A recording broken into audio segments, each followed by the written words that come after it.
way to see this icon of Italy. Andiamo! Maybe from the back of a far more modern one. There it is. She's a beauty. Annie Ojile is a Minnesota native. Beautiful.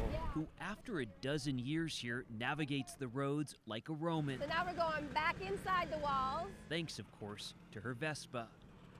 We're taking the time to enjoy the ride, to see what's around us, and to be seen. First thing we need to do is get you suited up. Oh yeah. She started a tour company, Scooteroma, to let visitors see Rome as she does. Don't take the bus, get on the Vespa. It lives what's been called the Vespa Vita, or Vespa life. Driving the Vespa is definitely a lot about style. Why did you want a red Vespa? Because it's sexy, it's beautiful, stands out, I'm not a shy girl. And the Vespa helps show that? Absolutely, I make an entrance no matter where I go. When you drive a Vespa, you are wearing a Vespa. You see all of you, it's part of... It's exactly part of your look. At Vespa's headquarters and factory in Pontedera, Italy, Davide Zanolini sounds like he works in fashion, not scooters.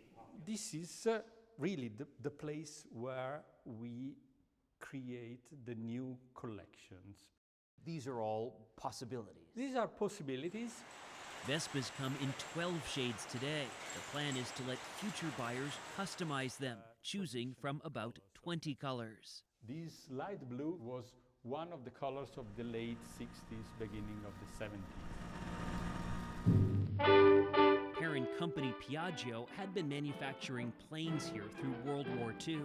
Then in 1946, as Italy struggled to recover from the war, Piaggio designed a scooter for the masses. It was cheaper than a car, more accessible, and of course had that coveted Italian style. Vespa contributed very much to the independence and the freedom of women in Italy. Simply because of the design, because you could get on this wearing a dress. Exactly. And in Roman holiday, Vespa got the sort of product placement companies can only dream of. Do you owe a debt of gratitude to Hollywood? Yes, for sure. Gregory Peck and Audrey Hepburn driving the Vespa in Rome is probably the most iconic image. We saw how designers today are trying to retain some of that vintage glamour. Vespa has strong roots in the past, but has to look forward.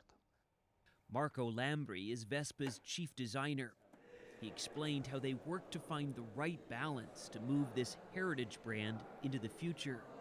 This is the first Vespa, and this could be the Vespa of the next century. But you see with this red line here that the shapes are similar. Yes, very similar. Digital ideas take shape in the model shop. You have to recognize a Vespa when you have your eyes closed. On the road, at least when on a Vespa, Does the lipstick match the Vespa? Yeah, I tend to wear red. Annie Ojile thinks heads should turn. And pow, we have the Palatine Hill. The Romans designed a pretty spectacular backdrop a couple thousand years ago. And Vespa, just over 70 years old, seems to fit right in. One could say perfetto.